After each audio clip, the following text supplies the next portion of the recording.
My name is Kuwan, and for those who don't know, I'm a rap artist from the South Bronx. I talk about a lot in this documentary. I talk about the things that I've seen, the things that I've done, and the things that I've been through. And as an artist, I express my pain through my music. I paint a picture for those who are going through the same thing or went through the same thing that I've been through. So in this documentary here, I hope that you can feel where I'm coming from.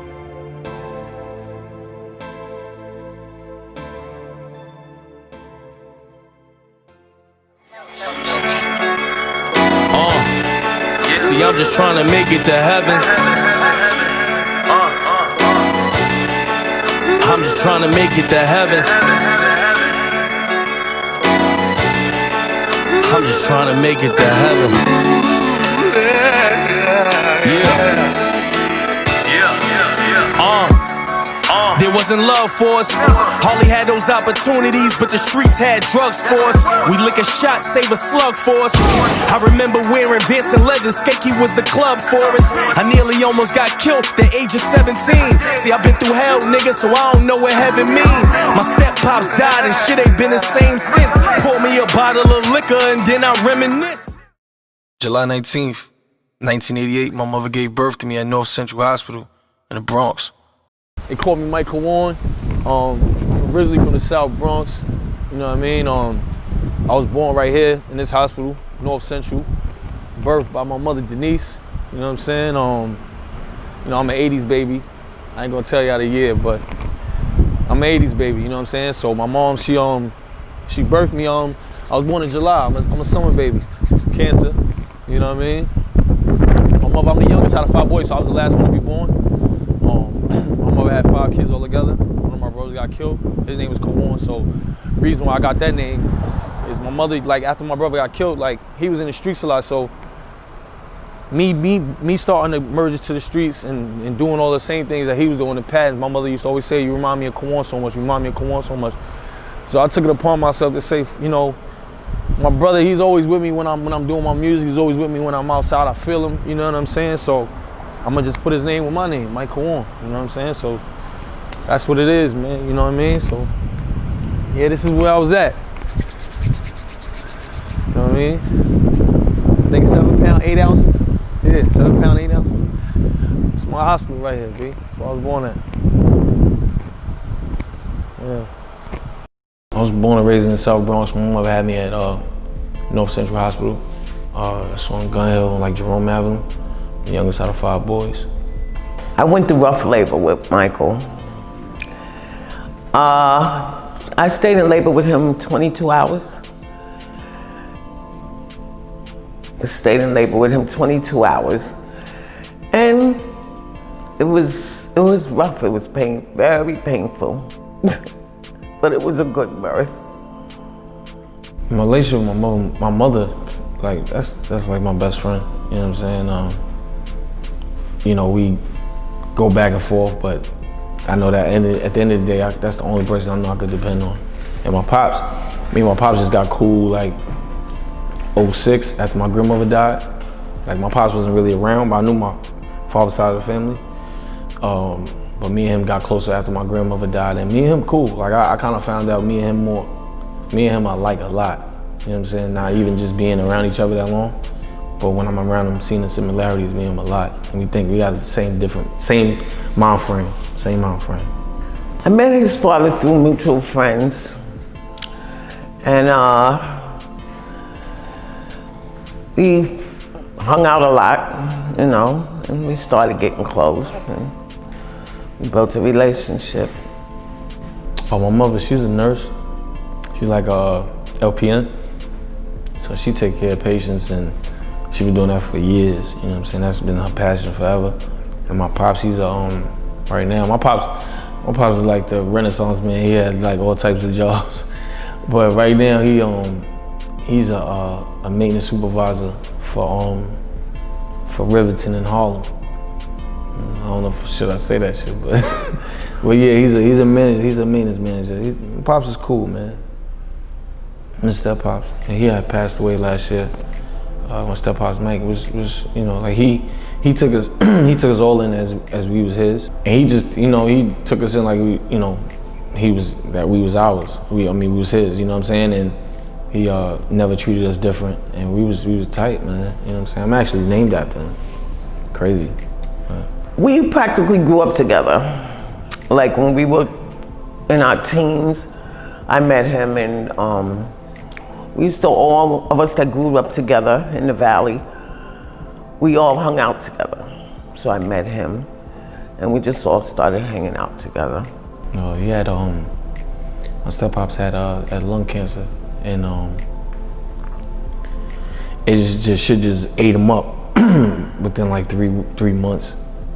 Like it was just crazy how it happened, man. Because it was one day he was just talking about his back, and then like 2 months later he was like literally deteriorating to the point he couldn't even really talk. You know what I mean? So I took it hard, and you know what I mean? It's fresh. It's still a year, so yeah. I took that hard too, because he was a good guy. He was good, and he treated all of them the same. He always called them his 5 sons. He would take them out, and he would always say he's gonna show them, take them around the town. He would take them out, and all day long.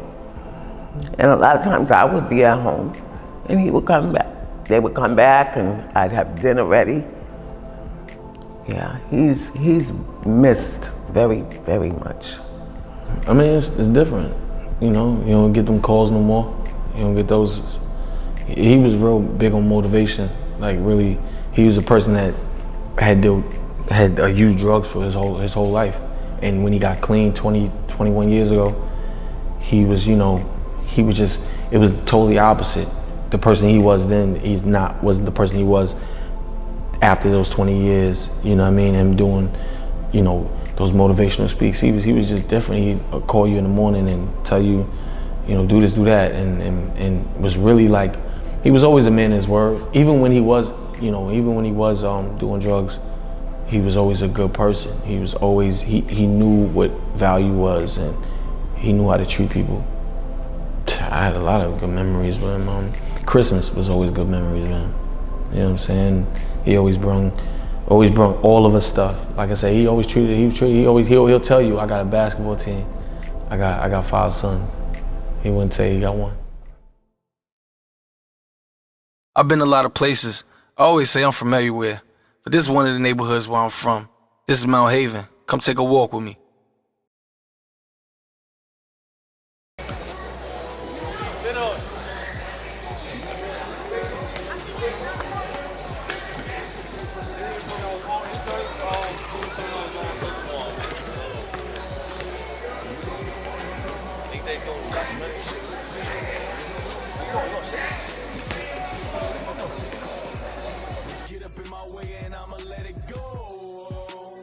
I remember cold nights. Had to pray to God ain't had my soul right. We spot a hop and then it's on sight. We gon' make that chopper rip like a motorbike. Stack your paper and stay out the way. Secure the bag, you never know, cause you might die today. Creepy bitches in the Yo, what's up? Say what's up, man. What's up? What's your name? Mike Kuwan. What's your name? Trey? Yeah, what rapper? You gonna see me on TV one day? What? Not yet, man. One day. All right.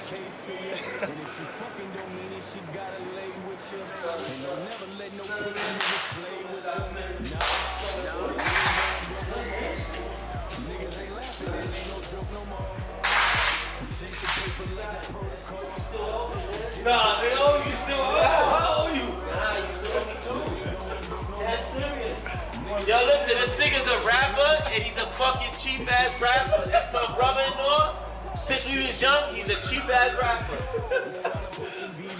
The shit that he say is real, but as far as financially wise, he's cheap.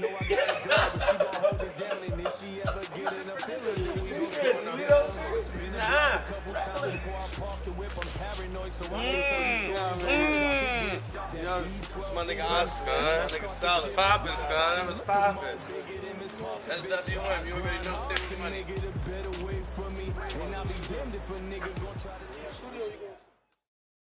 Growing up in the Bronx,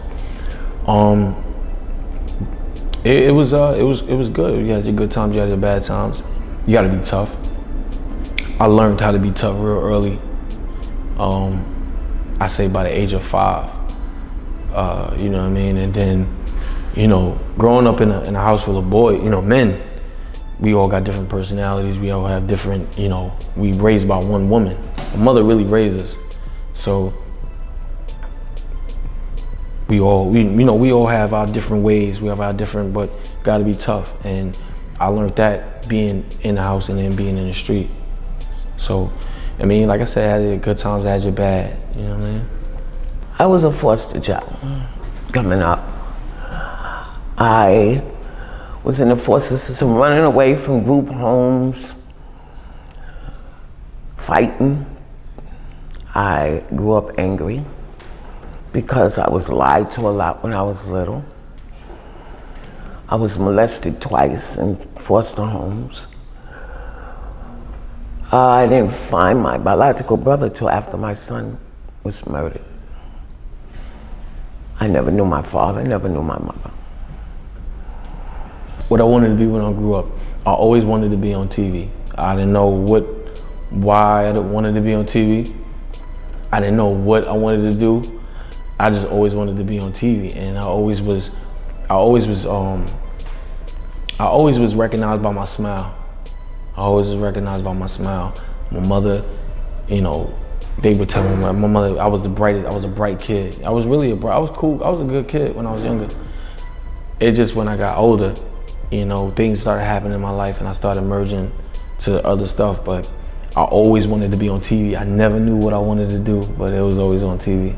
Michael liked to do things, he liked to be independent. You know, he liked to show you that he could do things. And whatever he did, and he did a good job at it. When he decided he would do something, he would stick with it. He wouldn't give up until it came through. Elementary was cool. I was on the honor roll to like 4th grade. 4th grade, 5th grade is when I reached my peak and I started kind of branching into that pre-teen age where I wanted to discover stuff. My mom's being influenced by drugs. It was hard because as long as I can remember, you know, being little, we was in a shelter. Me and my brother that's locked up now, and it kind of separated the other 3 boys, all of us. My mother dealt with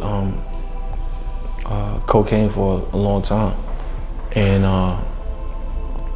it took a burden on all of us because I know she was trying to wean off of it, but it was a lot of stuff she was involved in, a lot of people she was involved in that was in the same thing. You know what I mean? My pops did heroin for half his life, you know what I'm saying? And my pops didn't get clean till like 2000, 2001. And it was hard, you know what I'm saying? I was in denial as a kid, knowing that my mother was, using, and she never did know of a drug. God, thank God for that. But I was in denial, and my brothers used to tell me, like, this was going on, this is what happened. I didn't like it. I didn't want to hear it, because whether right or wrong, you can't tell me nothing about my mother. I don't give a fuck who you are. I don't give a fuck what she's doing in front of me. You can't tell me nothing about my mother. And I'll jump the fence for my mother. And that's a fact. So it was, I would argue with my brothers all the time. I don't give a fuck. What are you talking about? No, she's not. But I remember those nights where I used to go search for my mother. When payday was, my mother would disappear. When I started my foster brother, started me using cocaine. And it took a toll on me. I was a functional addict. I went to work every day and I did it, and then I stopped, and then after my son Kuwan was murdered, I started getting depressed, and and I started using again. I dealt with it.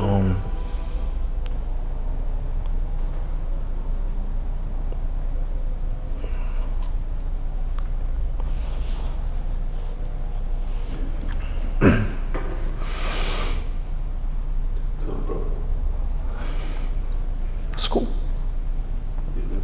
Nah, it's cool.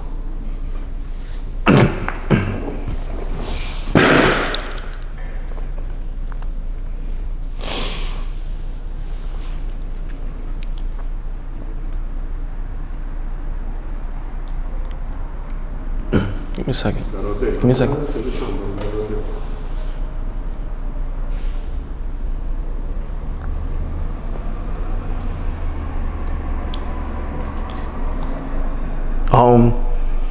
I dealt with it pretty tough. See, I'm a person.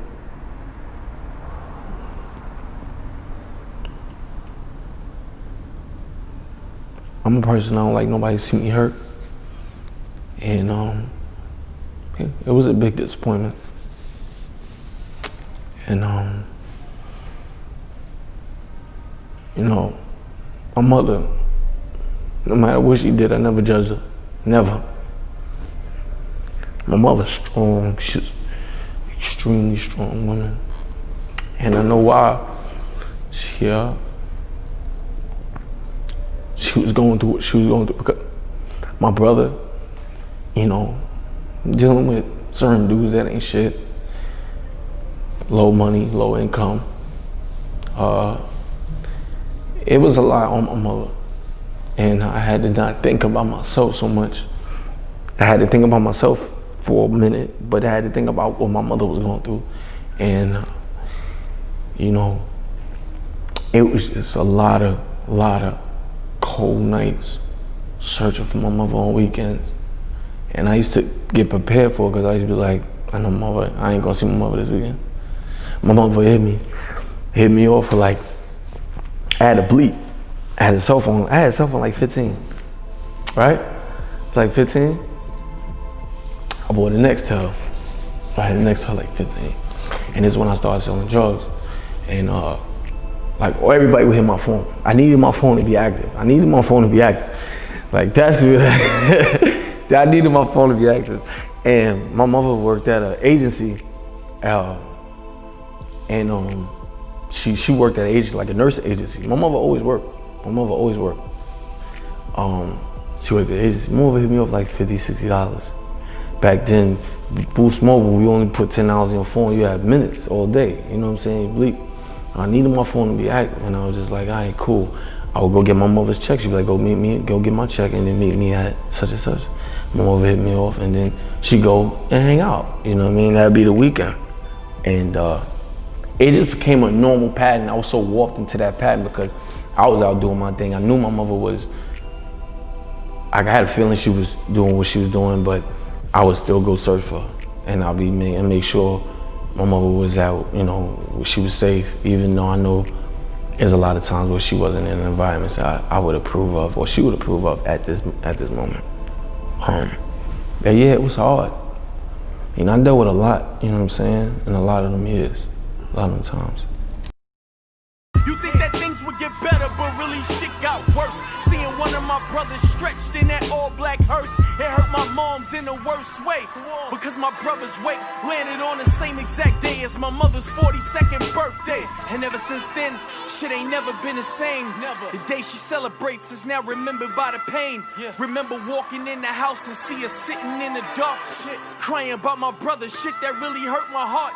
No television on, just pure plain silence. She was still in shock, her son got killed by the violence. And as the clouds form and it start to pouring rain, I drop down to my knees and I say, I hope that you can feel my pain. Ride with me, ride with me. I hope that you can feel my pain. Oh, my brother Kuwan. It was a great relationship. He passed when I was 9 years old. I felt like I really had an extreme short life with him. And I felt like when he died, I died because I could never talk to him no more. My brother was always in the street. from when I can remember, he was always in the street. He was the brother, I seen all my other brothers. He was the brother that I was excited to see when he came home or when he came to the house, because I hardly seen him. So he always had the new Jordans, he always had new gear. He was the type that, and what he always did, he would change his clothes in the store. He'd buy a whole outfit, Jordans, sneakers, right? Jordan sneakers, jacket, everything from the socks. Change it in the store and then take the other shit home. And put it in a bag right there and take it home. Or throw it out. He did that. And he was a brother, he was like the celebrity brother. You go home, everybody's here. Everybody, I seen him. Where Kuwan at? You know what I mean? Like, where's Kuwan? And that's what, that was my brother. And he got killed when I was 9 years old. I took it hard because I never encountered death so close to me, besides someone dying in my classroom. Well, not in the classroom, but somebody that was in the classroom that I knew. This is your family. Yeah. My brother got killed violently by somebody he knew. You know what I'm saying? So I took that pretty rough. That really took a toll on me. Because I used to always pray and ask God to protect him out there. And he got killed on my 41st birthday. He got killed December 7th, and my birthday is December 12th. So he was killed a couple of days before my 41st birthday.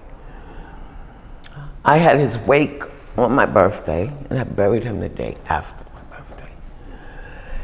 And I used to hear him around the house. I used to wake up saying I was dreaming, and every time I hear somebody at my door, I was running to the door because I would actually hear his footsteps coming up the steps, because we had stairs in front of the door in the building, and we lived on the second floor. And when I used to hear footsteps, I would run to the door and look out the people. It got to the point where I did not want to stay in the house because it was everywhere I looked, it was there, and I just, knowing the fact that he wasn't going to come back, it just did a lot. It took a lot out of me. In fact, everybody, a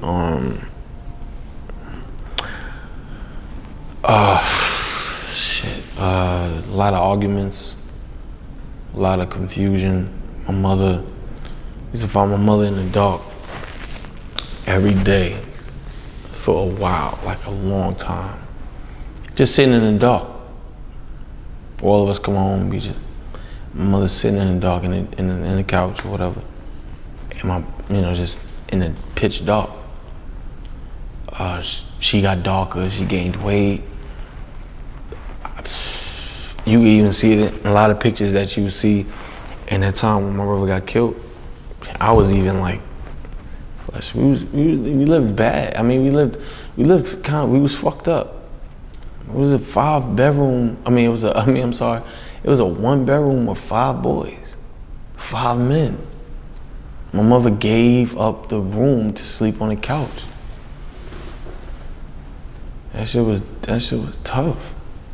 And then when he got killed, it was just like, my artists I influenced, from artists from the late 80s to the early 90s to the mid 90s to the late 90s, I'll go from LL, Rakim, I'll go to Biggie, Pac, Snoop, 50 Cent, DMX, Jay-Z, Eminem, Nas, Pun. I was raised in Mobb Deep. I was raised in a house of hip hop, straight up, every day. Like, everybody will tell you, anybody that lived on my floor, we was the floor with all hip hop stickers on the outside of our house door, bro. Like, right? You know what I'm saying? Like, my brother was he got stickers when shout out Moody's. I remember Moody's record store on 226. on 225th, I'm sorry, White Plains Road, they would have, you know, these promotional stickers for all these artists, Onyx, all these. My brother would put these shits on the outside of our house door. This was never, I don't know no other person or know nobody in a hood that put music stickers and all these album stickers on the side of a regular door that you knock on and say, yo, these people live in here. That shit was crazy, but we did it. My brother did it. This school right here is my middle school, Richard R. Green in the Bronx, 216th Street. This is where I started rapping at, beating on tables, and started getting a crowd for myself in the lunchroom. When I first started rapping, I was like going from like 10 to 11. I used to see my older brother. My older brother used to be a rapper. He used to rap. And for the moment that he had, he was trying to pursue it, him and his friend. And they was, you know, going to certain labels, bringing these mixtapes and stuff. And I used to always be around my brother. He would write, and I would get the paper or get the pen for him and stuff. And when they started, you know, bringing instrumentals out to the bootleggers, I would go spend $2 on the CD just to hear it, like hear the instrumentals. And I would ask my brother, that's how you rap? And he was like, yeah, you gotta listen to this and just make up some words. So I would just make up my own words. I didn't know what I wanted to say, but I was just saying anything. And then it started becoming a story after. I went to a spot with my man Mike. Shout out to Mike. Mike was one of the dudes in the neighborhood. He used to like, he used to like be around the young dudes. Used to groom them, and he used to be like, yo, you rap? Yo, I heard you rap, man. I heard you a little guy that rap. I said, yo, yeah, I know how to rap. I was like 10. I was trying to be, a tough guy. I was 10 years old, going 11 years old. Yeah, I know how to rap. And he was like, I'm gonna bring you to the studio. I'm bringing you my guy. My guy, he really rap. And they was just like one of them dudes that, it was no disrespect to them. It was one of them dudes that, yo, we trying to get a hit. We just trying to get one hit or whoever. And bring them on. And I was like, I think I said some dumb shit like, I gotta record it. I'm gonna rock 1 in the holster. I ain't know none of this shit I was saying. I'm gonna rock 1 in the holster, rock 2 on the shoulder, rock 3 on the derby, rock 4, 730, rock 5 on the side, rock 6 in the bricks, rock 7 with an 8, rock 1 with a 38. Like I used to hear these words. I hear 38 and I'm like, that shit was a gun, but I didn't know at the time what that was. And 730 is being you crazy, you know what I'm saying? And that's the shit I was saying at literally like 11 years old, 12 years old. You know what I'm saying? And it was dope to me because it was and it's crazy, it was on the cassette tape. It was on a Walkman tape. When I started rapping, I started taking it serious when I started getting notoriation, like, I started getting notarized by people in the street that was in the business. Like, well, I thought was in the business. And I started dealing with certain management. And I was managed from 13 to like, I'll say 23 by a person that I thought was my family. And I was always loyal to. And that's what I really just started taking it serious, being in the studio. And my first time recording, I used to be around my godfather, Super Mario. Shout out to Super Mario. He used to work with D-Block, he used to work with Arista, he used to work with Puff, Bad Boy. That's when I really wanted to rap, when I knew I wanted to rap. And I'm like, yo, I want to do this. Like, I feel comfortable doing this. I didn't know what I wanted to talk about. And I didn't know I had a story.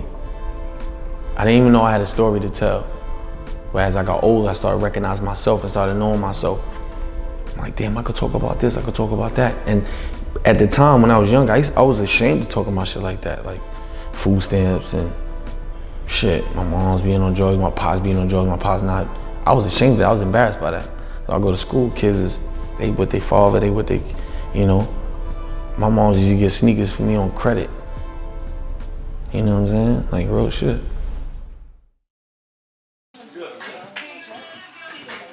Yo, what's up, man?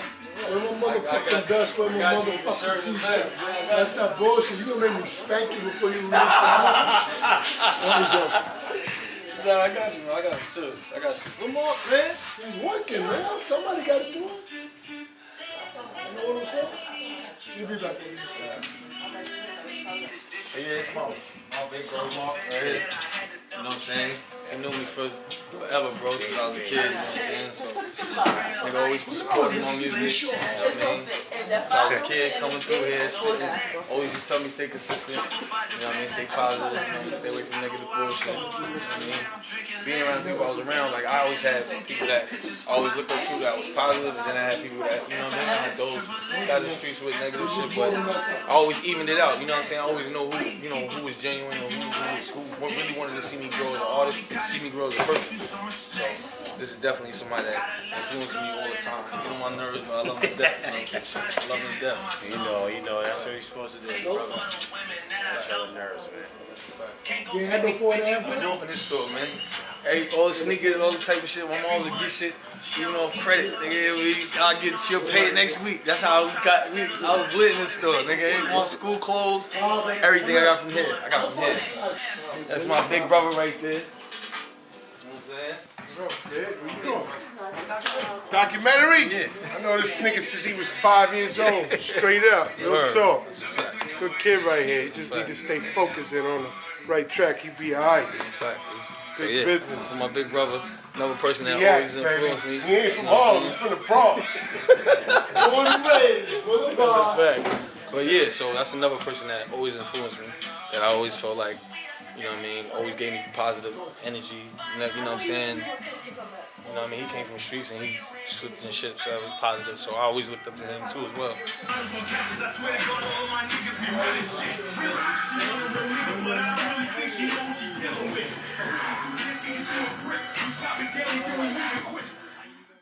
Well, she liked it. She liked it. My mother used to buy me notebooks. When I showed my mother I know how to rap, I don't know how she, I don't know if she thought, I don't know if she felt like I wanted to take it so serious, but she seen that I was into something that I really liked doing. And my mother would treat it as a privilege. So if I did wrong, I couldn't write. You know what I'm saying? And it was like, you know, she seen that was something that I was interested in. And I was the rap, you rap? And I remember when I don't know if she remember, but I remember when I told my mother I know how to rap. She was like, what? Who wrote that for you? And I was like, me. And I did that. So when I got in trouble, it was just penalty. If I didn't, I couldn't rap. I would rap, I would write, you know, I'll do whatever, you know what I'm saying? But I couldn't do it. So it was like, when I would get in trouble, I couldn't go to the studio. I couldn't be in the studio. And when I would get in trouble, I couldn't go to shows and stuff like that. Well, when I first heard my son Michael rap, I was shocked because I had just came back from Atlanta because my first grandson was born. So I came back from Atlanta and I think it was my oldest son said, "Mommy, you should hear Michael rapping." I said, "Rapping?" I knew he liked rapping. But when I first heard him, they called to me clips on a CD, and I still have it. I still have this CD, and Michael was cursing, and I couldn't believe that was my little son. I'm like, what the hell? They said that they did it up on the roof across the street from the building we lived in. Yeah. And he was just cussing.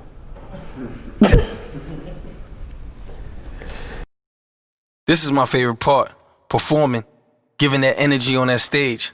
I always make sure I keep eye contact with everybody in the crowd. I make sure my words pierce their soul some way, somehow. I don't care if it's 30 people in the crowd or it's 30,000.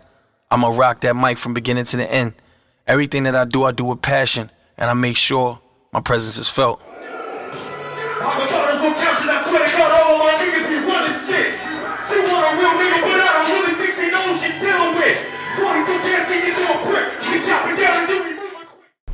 my first performance, my first show, I believe it went good. I was the hyper kid, and I give it all my all and not thinking none of it. I need to have my mind clear when I perform.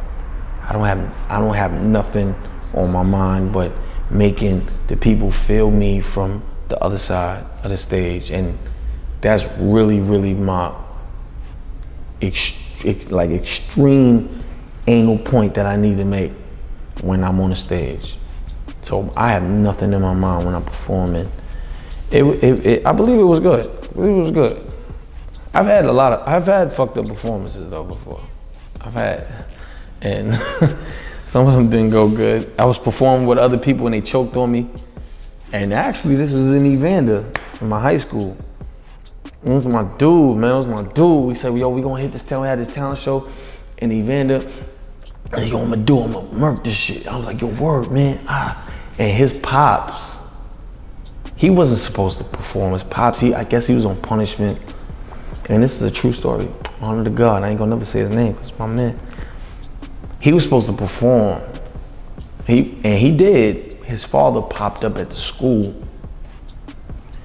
and really literally walked up on the aisle and looked at him like this, swear to God, and was like, nigga, I know you not going on God green earth. And I'm like, once my part was done, cause I knew his part, cause you hear a nigga reciting all day, you like, yo, I know this shit too. Nigga was about to recite, he about to go on his part, and the nigga was like, breathing hard, and I'm like, no, we can't have this going on. I swear to God, bro, I put that God strike me down. And I just said his part. Fuck it. And I was going in and everybody like, what happened to him? What's his part? I had to look at him like, bro, I got this, bro. We can't do this. We can't embarrass ourselves, because I just came up with this energy that's stupid. I'm in 9th grade, I think 9th, 10th, I was in 10th grade. We can't do this.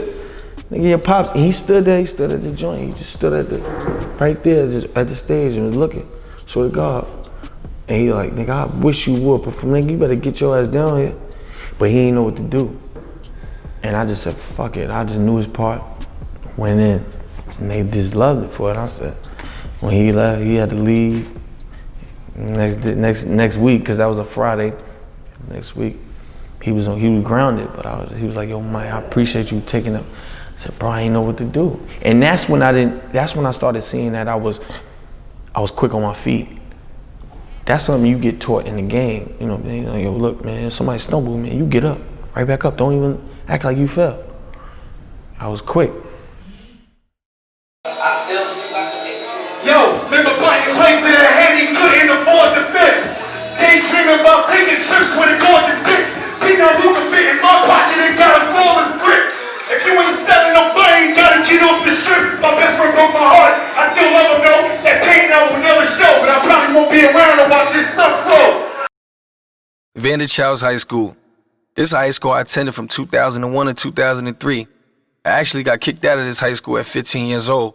I caught my first case in this high school, got arrested, used to gamble, even used to sell weed. It was some times, you know, where it wasn't safe. Back then when I was growing up in this high school, just sometimes it was. But I made sure I protected myself by any means, and I had to do what I had to do to survive.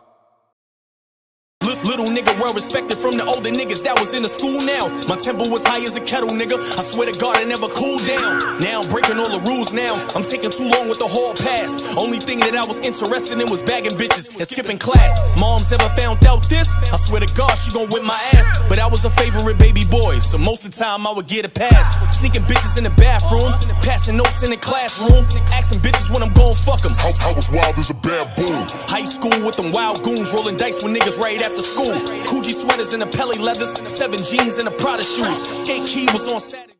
Oh, my good high school experiences? I'm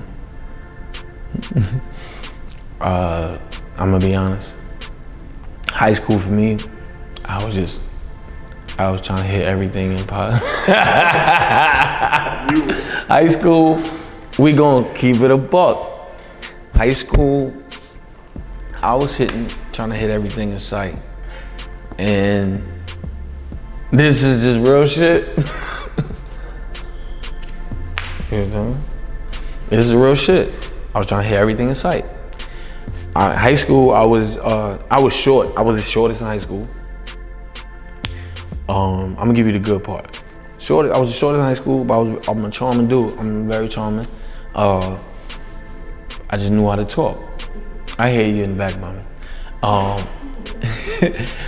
I was just, I knew how to talk, and I was, high school was like the club to me. Like, I came to school, you know how to go. Everybody got their Pelés, everybody got their Vansons, everybody got their leathers on, or so they copped a new pair of Timbs, pair of Pradas. Everybody, high school to me was a fashion statement. Where I came from, you know what I mean? I can't talk about anybody else. High school was who we wanted to see, who had the best, who was coming from the best home. Straight up, you know what I mean? And I did what I had to do. I was a gambler. In high school, I gambled a lot. I gambled, I hustled. I used to hit niggas. I used to come out with 1,500. Sometimes I come out with 400. My mother asking me where these sneakers is coming from. Or my mother asking me where these shirts and jackets is coming from. And I'm saying, oh, my friend gave it to me. My friend got this, and I traded this, and I did this. And these cool G's and all this shit. I can't afford this. How you got this? I got this cool G, I'm good. I'm all right. You know what I'm saying? I first met Mike and Evander, I seen him or whatever. He was a little cocky dude, you know what I'm saying? Like, he was one of them freshmen that came in there with their chest poked out. You get what I'm saying? So I used to be like, yo, who is this little kid over there? But he knew everybody. He was cool though, you know what I'm saying? Don't get it twisted, he was cool.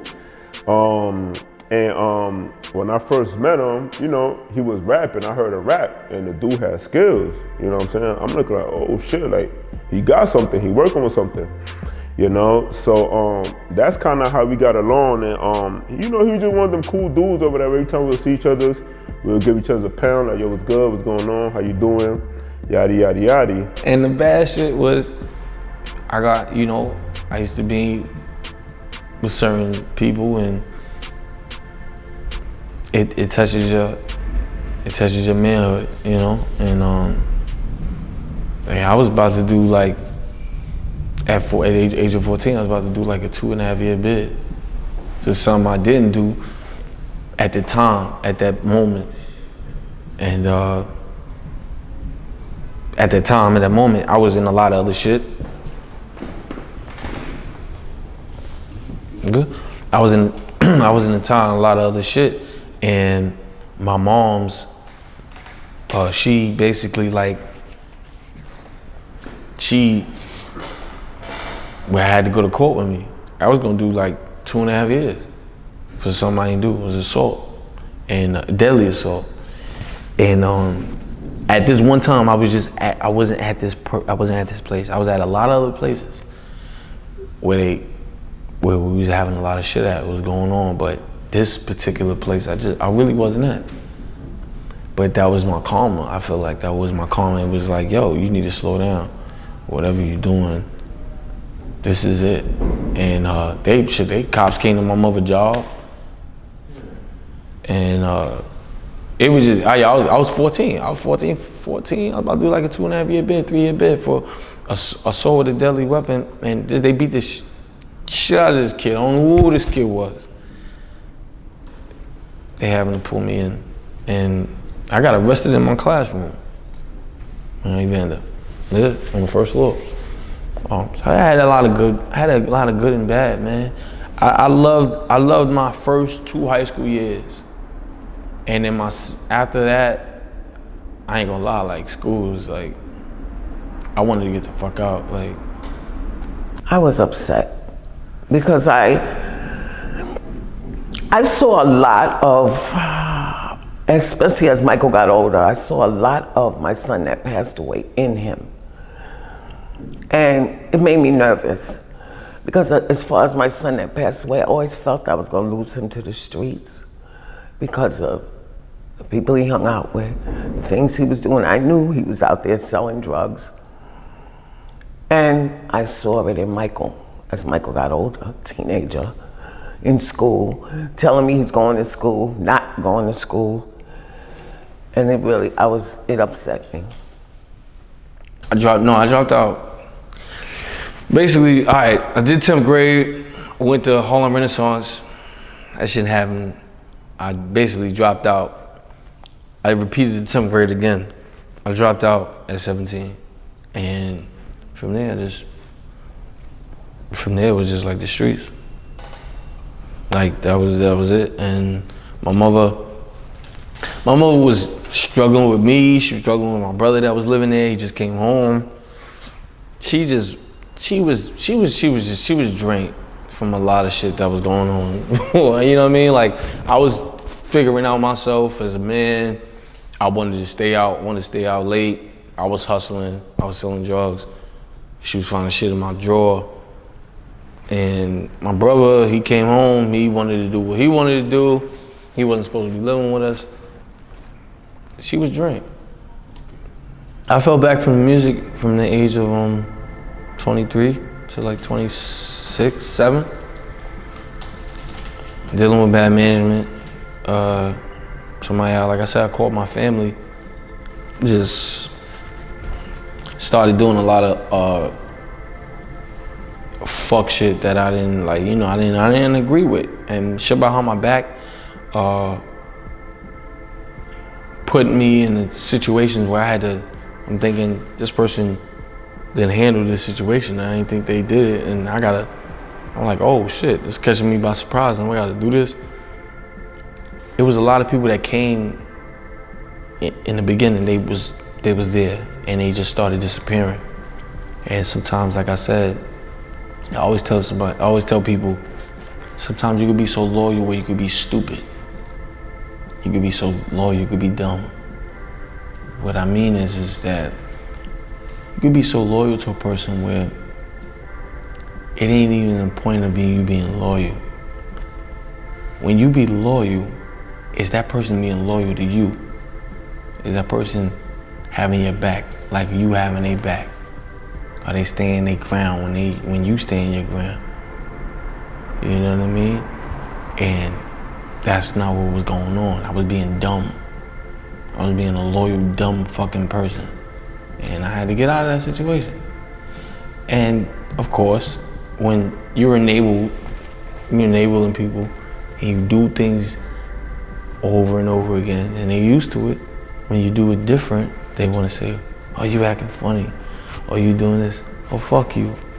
You know what I mean? Nah. Because after a while, I got the smarts to say, yo, I started saying what it was. I'm like, this is dumb. Like, you want me, you know what I mean? You doing a lot of stupid shit, and I just can't go for that. Man, I live by morals. I've developed my own morals as a kid.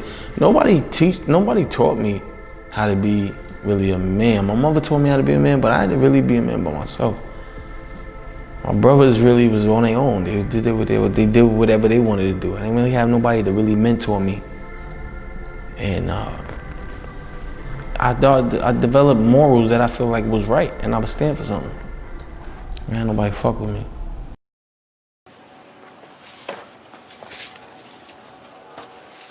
Studio session, Zone 6, Mike Kuwan shit. Adam, good bro, my bad for having you waiting, dude. Good. Smoke the talking for Adam. Y'all already know what's You been in this shop? The old drug dealer car shop. This junk. Yeah. They used to have car shops over here.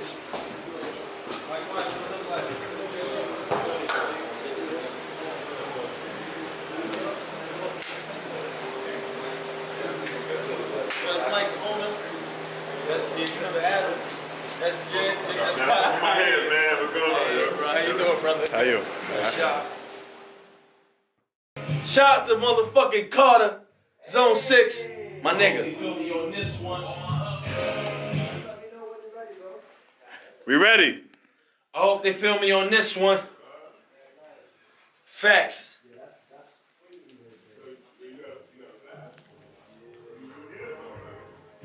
I want you to It's feel like that. Kuwan, nigga. Feel that shit. I'ma ride till I'm gone, nigga.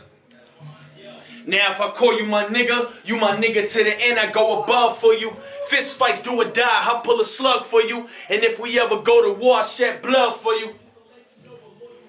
Love for you. A lot of niggas. My momentum started getting back, and I'm like, damn, you know, I'm dealing with heartache, I'm dealing with this, I'm dealing with that. I have the urge to write. I always wrote, but I really want to start putting more music. I want to start putting music out. Started getting the urge of music where I started feeling more myself. And I went on a hiatus for like 2.5 years. And just went full force, and since then I ain't stopped. The book of Kuwan. The book of Kuwan. Yo, I've been up 3 days straight, trying to get my cake straight. No wonder I don't take breaks, can't move on the same pace. Everybody's not on my level and I respect it. Either we vibing or I'm getting a bad connection. I'm trying to reach my max, something higher than perfection. Plus I seen some friends turn like they hit the intersection. I can't even get no sleep. The Book of Kuwan was giving you a few different stories of pieces of my life, and honestly, I would say scattered emotions. I gave you a lot. If you look at it, you listen to it now and I listen to it, it was a lot of scattered emotions. High, low, medium. It told a story, don't get me wrong, but I think it was just me just venting. The Book of Kuwan. This is who I am. This is the things that I went through. I talked about my relationship. I talked about living in poverty. I've talked about a lot of other shit, running up on, you know what I mean, doing whatever I wanted to do. A lot of mixed emotion. And me per se, I like to paint a picture in a book that makes sense. Not saying that Book of Kuwan didn't make sense, because it did, but mold it into a solid, groomed, attached story. You know? Mike, all right, so I met Mike through his music. I saw another person posted on their Instagram page, and I started following him. And you know, his music is dope. I told him his music was good, and it's just been history ever since. And we kind of have a similar background as far as like with family and everything goes. We kind of touch on the same differences. So that kind of brought us kind of close together too. So the last time I met him, I got in contact with him, it was kind of like around after he released his first project to his second project now, which is The Survivor. And he did that, and I like where he was going with it. You know, I heard the first one, it was fire. I heard the second one, and I'm looking like, yo, you know what, yo? I think, what's the name? I'm gonna just stick around, and you know what I'm saying? Like, see what he about, cause I like where he going with it. Yo, remember buying pints of that Henny, couldn't afford the fifth. Daydreaming about taking trips with a gorgeous bitch. P9 Ruger fit in my pocket, it got a flawless grip. If you ain't selling or buying, gotta get off the strip. My best friend broke my heart, I still love him, no. That pain I will never show, but I probably won't be around to watch his son grow. I thought that things would stay the same, but they changed. And I seen a lot of sunny days close up and turn to rain. Survival to me was, I feel like it was way more planned, way more put together, way more meant more sense. It gave you a beginning to an end. You know, with the difference between what Kuwan was like, I was just putting all my emotions in songs, and I didn't care what number it was. And Survival was like I'm giving you a story leading up to the final.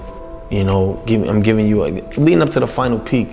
I love Survival because I took my time with that album, which was only 8 songs. I made sure that all my cadences, my music, my production, they all related to each other in some type of way, shape or form. And each song that I give you, I'm giving you some type of story, talking about something. I'm explaining where I come from, what I used to do, what I did do, and what I can still do. You know, and it gives you, Survival is put you in a situation where if you're going through something, you can get through it. You can get through it. It's always good memories, always good memories. He's like a male best friend that, you know, we talk about everything, like, we really talk about everything. You know, my dad passed away in May. He was in Miami, and he sat on the phone with me, because it was one of them crazy experiences, but he definitely was there for me. Yeah, so he definitely was there for me for that, and a lot of other stuff that was going on in my life, he was there for. So I definitely appreciate him for that. I told him I don't want a house. If he does buy me something, a condo, but you know what I want him to be? I just want him to be happy. That's all I want from him. That would be him giving what he can give me. I want him to be happy. Because he's been through a lot. He's struggled a lot. And I just want him to be happy. And whether I'm here today or tomorrow to see it, just knowing it before I go, I just want him to be happy. And I want his dream to come true. I want to see him do very well. I don't want to see him get sucked up into what's going on around him and trying to fit in. I like the fact that he stands out, and I just hope that he remains that way. Even though he gets on my nerves, but I just hope so. I just want to be happy, like his mom and said, and I just want him to remain that person that stays in his own lane. Don't get caught up with anything, the hype or nothing else. I just really like the fact that he's in his own lane. I hope he remains that way. And he's very humble. I'm very proud of him. He's a strong young man. He's got a lot on his head, a lot of knowledge. He shows me a lot of things. He gives me a lot of strength. He's positive. He's not one to, he's awesome, and I love that about him. You know, he has a lot of his father's ways. He doesn't let anything stress him. Where I stress quick as far as, like, I get nervous if I don't hear from any of my boys, especially him, because like I said, he reminds me so much of my son that passed away. I'll call all over the world. Has anybody seen Mike? Has anybody seen Mike? And my cousin that I'm real close to, Vera, she tells me to calm down. And they laugh at me because I panic quick, you know. I don't think nobody could beat me but me. And that's what makes me different.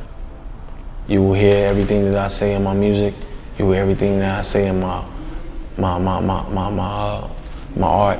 Everything that I do is based upon who I am. I have no other characters around me that I pursue or I portray. I'm me. I'm Mike Kuwan. And love me for who I am or hate me for who I am, period.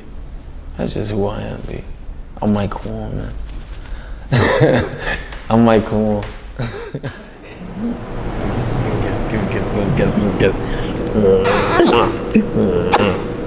I love you. Love you too, sweet. Love you. This is my road dog right here, man. This is my rider. This is who got this together. Oh Lord, what a mess. Man, my baby right here. I love you, mama. Oh, honey. You did good.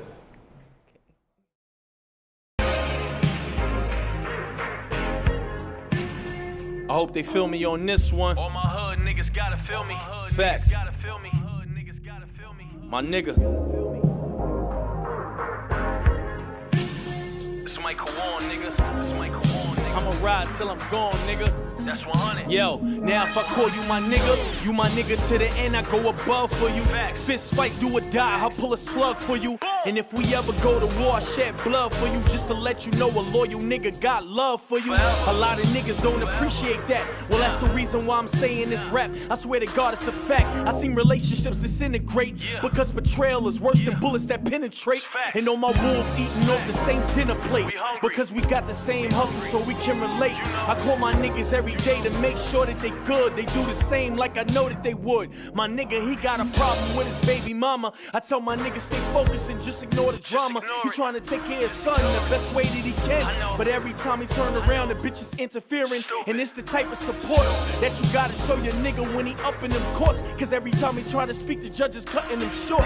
Hopeless, don't really know what to say to him. So every time I speak to God, I just pray for him. One of my other niggas trying to get his business up. He know the journey ain't easy, but he ain't giving up. And so he prays to Allah 5 times a day and asks the power up above to make a better way. And I can see it in his eyes that it's getting to him. But giving up on what he wants is forbidden to him. He's trying to help his moms out at the same time. So every other day I hit him on the FaceTime and let him know whatever obstacle, just stay strong. Because your time is coming, it ain't gonna take long. They say patience is a virtue, my nigga, and good things come to those who steady working, my nigga.